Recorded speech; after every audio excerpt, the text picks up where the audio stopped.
Continuing the news.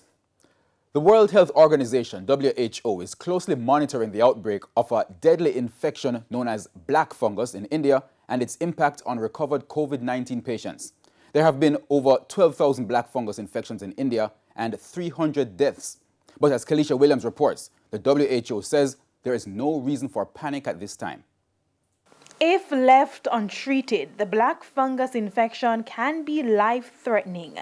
Medical experts say it starts as a skin infection and could lead to blindness, breathing difficulties, fever, and blackening of the nose.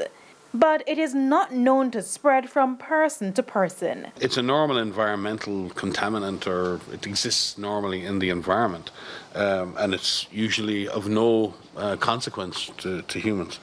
But the spores can be inhaled into your lungs, they can be into your sinuses, they can go into your eyes. So far, several states in India have been affected, with at least 300 people dying from the disease.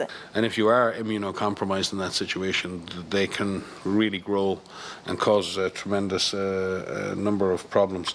Our concern in this case is obviously people who have COVID are already, their immune systems are under pressure. Many of those individuals need to receive, of the severe cases, need to receive steroids. And are there any real concerns for the rest of the world? The WHO revealed that the issue now is that treating the black fungus with steroids can also weaken the immune system and create more problems. Particularly people who have underlying conditions like diabetes, that they could really have resulted in severe immune suppression. Now, none of this, these are all associations right now, and clearly the reports are very, very significant, because this can kill you.